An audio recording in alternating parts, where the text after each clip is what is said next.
BA प्रथम वर्ष के पाश्चात्य दर्शन के विद्यार्थियों का इस वीडियो में एक बार फिर से स्वागत है। पिछले वीडियो में मैंने आपसे चर्चा की थी प्लेटो के विषय में।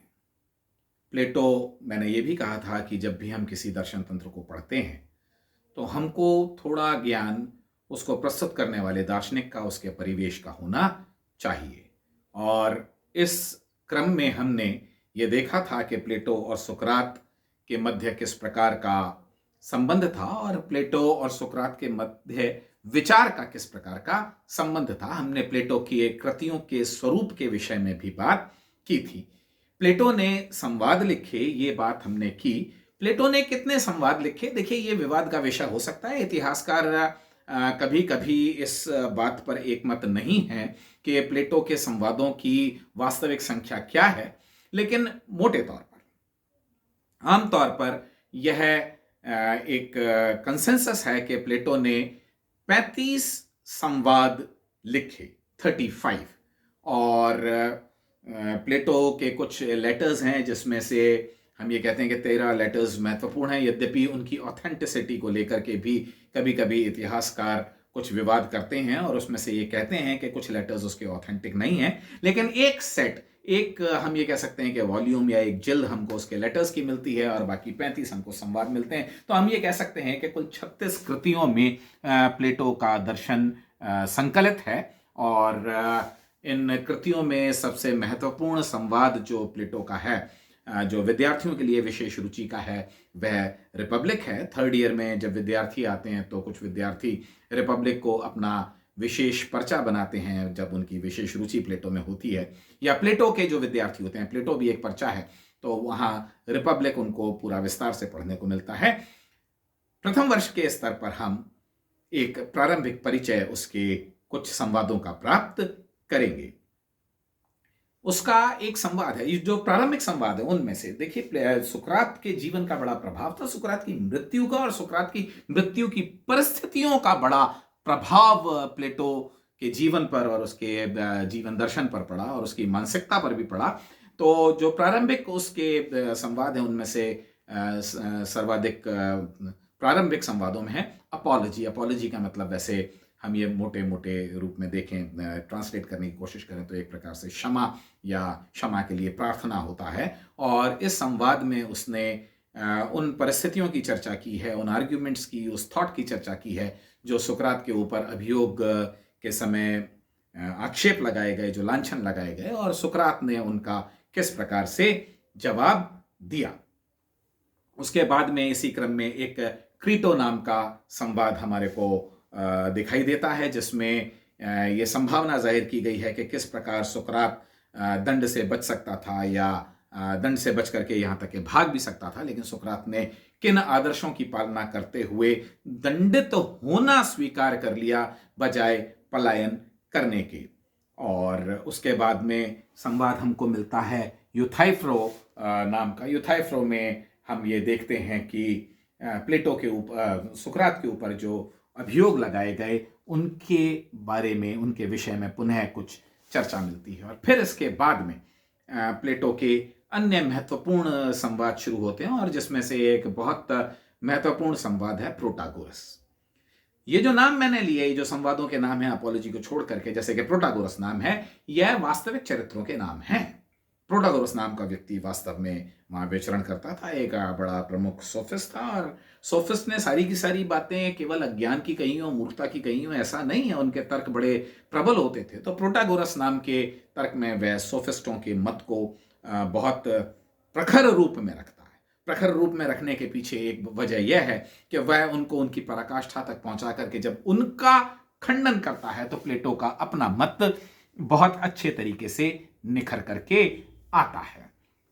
इसी प्रकार चार्मिडिस एक संवाद है, और चार्मिडिस संवाद में प्लेटो उन सद्गुणों की बात करता है जो वह समझता है कि कृषक लोग, और जिसको कहना चाहिए कि उत्पादक वर्ग जो समाज का होता है, उनको जिस प्रकार के सद्गुणों का पालन करना चाहिए, जिस डिसिप्लिन में रहना चाहिए, जिस प्रकार की प्रवृत्तियों का संवर्धन करना चाहिए, उनसे संबंधित डायलॉग हमको चार्मिडिस नाम से मिलता है। लाइसियस नाम के संवाद की चर्चा मैंने सुकरात की व्याख्या करते हुए आपसे की थी, जिसमें उसने प्रश्न उठाया है कि हम मित्र किसको कहते हैं, और इस प्रश्न के माध्यम से वह दर्शन की महत्व को रेखांकित करने का प्रयास करता है। इसी प्रकार से उसका अन्य एक महत्वपूर्ण डायलॉग है जॉर्जियस, जिसमें वह न्याय के विषय में, देखिए प्लेटो के लिए प्रमुखतम सद्गुण, सर्वोच्च सद्गुण, सद्गुणों का सद्गुण न्याय है। पूरे रिपब्लिक में हम ये देखते हैं कि न्याय को लेकर के जो चर्चा है वो न्याय के इर्द गिर्द घूमती है। संपूर्ण संवाद का मुख्य फोकस न्याय है, और जॉर्जियस में वह सवाल उठाता है कि आखिरकार हम न्याय किसको कहते हैं, और न्याय से संबंधित अनेक मत, जिसमें कि थ्रेसिमेकस का मत भी शामिल होता है। थ्रेसिमेकस अलग से भी संवाद है, लेकिन जॉर्जियस में वह न्याय का प्रश्न उठाता है।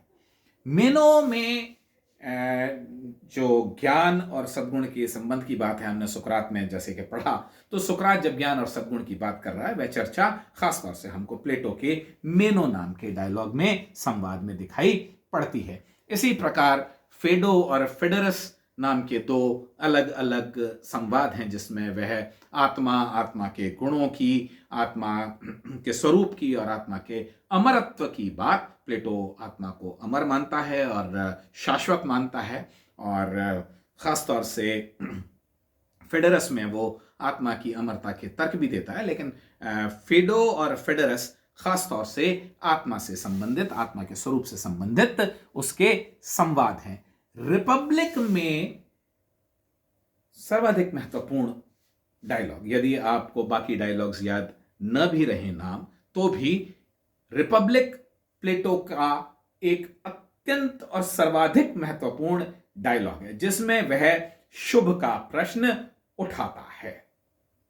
और यहां रिपब्लिक के बारे में अनेक विद्वानों ने, और बहुत बहुत ज्यादा अनुवाद रिपब्लिक के हुए हैं, और विद्वानों ने रिपब्लिक को अलग अलग दृष्टि से देखा है। कोई उसको शिक्षा का ग्रंथ कहता है, कोई न्याय का ग्रंथ कहता है, कोई राजनीति का ग्रंथ कहता है, कोई दर्शन का ग्रंथ कहता है। सत्य यह है कि रिपब्लिक में इन सभी पहलुओं का समावेश हमको दिखाई देता है। थिएटेटस एक अन्य संवाद है, जिसमें वह ज्ञान की प्रकृति और ज्ञान के स्तरों की बात करता है। यह बात हमको रिपब्लिक में भी दिखाई देती है, लेकिन थिएटेटस में वह यह सवाल उठाता है। पार्मेनिडीज, जो कि उससे पूर्व का एक दार्शनिक था, जिसने परिवर्तन का खंडन किया था, जिसने परम स्थायित्व की बात की थी, परम सत्ता की बात की थी, तो वो पार्मेनिडीज की बात करता है। सोफिस्ट नाम से भी प्लेटो का एक डायलॉग है, जिसमें वह सोफिस्ट मत की बात करता है। टाइमस जो संवाद है, उसमें वह इस सृष्टि की उत्पत्ति की, इस सृष्टि की रचना की बात करता है कि किस प्रकार से डेमूर्ज नाम का एक दैवीय व्यक्तित्व है, जो प्रत्ययों से, जो आदर्श प्रारूप हैं, उनसे किस प्रकार से प्रभावित होकर के यहाँ पर अपूर्ण जगत की सृष्टि करता है, जगत का निर्माण करता है। प्लेटो के जो प्रमुख सरोकार रहे हैं, देखिए सुकरात के जीवन का बड़ा प्रभाव है, सुकरात की मृत्यु का भी और मृत्यु की परिस्थितियों का भी बड़ा प्रभाव है, लेकिन प्लेटो से पहले का जो यूनान का या दर्शन का इतिहास रहा है, उसमें क्या प्रमुख पहलू हैं जिन्होंने प्लेटो को बहुत ज्यादा, प्लेटो का ध्यान आकर्षित किया, प्लेटो के चिंतन को आकर्षित किया। उसमें से प्रमुख समस्याओं में से एक है एक और अनेक की समस्या। पार्मेनिडीज ने कहा कि सत्य एक है, स्थायी है। हेराक्लाइटस ने कहा नहीं, वो परिवर्तनशील है।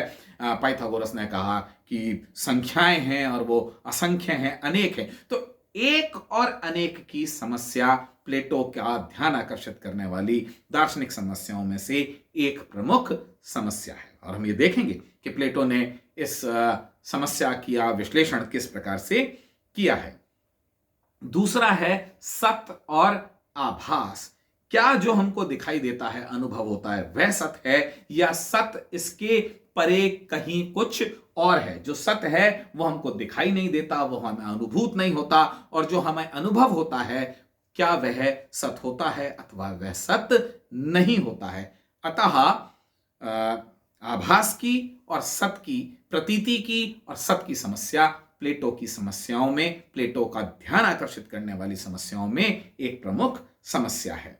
Problem of permanence and change, स्थायित्व की और परिवर्तन की समस्या, और किस प्रकार प्लेटो संश्लेषण करता है, दोनों का समन्वय करता है, हम ये देखेंगे प्लेटो के दर्शन को जब हम पढ़ेंगे, जब हम ज्यादा व्याख्या करेंगे कि प्लेटो के लिए यह प्रश्न महत्वपूर्ण हो जाते हैं। और इसी रूप में, इसी प्रकार, इसी क्रम में ज्ञान की दृष्टि से यदि हम बात करें तो एक तरफ सोफिस्टों द्वारा उत्पन्न किया गया संशयवाद है और दूसरी तरफ ज्ञान की प्रामाणिकता का प्रश्न है। संशयवाद की परिभाषा मैंने आपको पहले बताई थी कि यह स्वीकार करना कि निश्चित ज्ञान संभव नहीं है, ऐसा दार्शनिक मत जिसके अनुसार यह स्वीकार किया जाता है कि निश्चित ज्ञान संभव नहीं है, हम संशयवाद के नाम से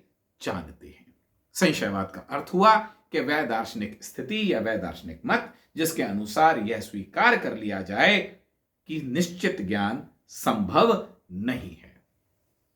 प्लेटो के लिए जो सामाजिक राजनीतिक परिस्थितियां थीं जिन्होंने उसको दार्शनिक बनने के लिए प्रेरित किया, वह तो एथेंस के समाज का पतन था, भाई भतीजावाद, नेपोटिज्म जिसको कहते हैं, जो करप्शन था, जो करप्शन यानी कि जो गिरावट थी नैतिकता में, उससे प्लेटो बहुत ज्यादा व्यथित और चिंतित था। और उसने एक बार ये प्रयास भी किया कि जाकर के वह राजनीति को सुधार दे, लेकिन वह व्यवहारिक राजनीति में असफल होने के बाद वापस दर्शन की दुनिया में लौट आया और उसने इस चीज के सिद्धांतों का निर्माण शुरू किया एकेडमिकली कि किस प्रकार भ्रष्टाचार के ऊपर लगाम लगाई जा सकती है। वह प्रजातंत्र के उद्भव के प्रश्न पर भी काफी चर्चा करता है और हम ये देखते हैं कि वह प्रजातंत्र के भी जो प्रोज एंड कॉन्स हैं, जो उसके पॉजिटिव पहलू और उसके नेगेटिव पहलू हैं, उनके ऊपर भी काफी चर्चा करता है। बहरहाल ये उसकी पॉलिटिकल फिलॉसफी की बात है, हम इतनी ज्यादा चर्चा प्लेटो के राजनीति दर्शन के विषय में नहीं करेंगे। और फिर जैसा मैंने आपसे बार बार आपको बताया कि वह सुकरात के जो कंडेमिनेशन है उसको लेकर के तो काफी चिंता उसने जाहिर की है और उसका एक बहुत ही भावनात्मक और दार्शनिक प्रभाव सुकरात के जीवन पर पड़ा है। तो ये सुकरात के कुछ प्लेटो के कुछ प्रमुख सरोकार थे। इस बैकग्राउंड में, इस परिवेश में प्लेटो का पूरा दर्शन आकार लेता है और जब इतने सारे प्रसंग उसमें समाहित हैं तो इसको हम होलिस्टिक फिलॉसफी कहते हैं, पूर्णतावादी दर्शन कहते हैं, समग्रतावादी दर्शन कहते हैं। देखिए, बाद के दर्शनों में जब हम मॉडर्न फिलॉसफी पढ़ेंगे और जब हम रीसेंट फिलॉसफी जो आपके कोर्स में नहीं है, जब आप आगे की कक्षाओं में जाएंगे तब पढ़ेंगे, बाद के दार्शनिकों के लिए यह कतई आवश्यक नहीं रहा कि वह पूरी सृष्टि की, पूरे जगत की व्याख्या करें। वो किसी एक पहलू के ऊपर दर्शन की बात कर सकते हैं और हम ये देखेंगे कि हमारी रीसेंट फिलॉसफी में बहुत अलग अलग पहलुओं को लेकर के दार्शनिक हुए, दर्शन का निर्माण हुआ, लेकिन वह कभी भी समग्रतावादी दर्शन तंत्र नहीं बने। लेकिन जो प्राचीन दर्शन है, जैसे कि भारतीय दर्शनों की बात है, वहां पर दार्शनिक जब बात करते हैं या दार्शनिक मत जब प्रस्तुत होता है तो वह हर प्रकार के प्रश्न को अपने अंदर समाहित किए हुए रहता है। तो प्लेटो का दर्शन भी इसी प्रकार, इसी रूप में एक समग्रतावादी दर्शन है।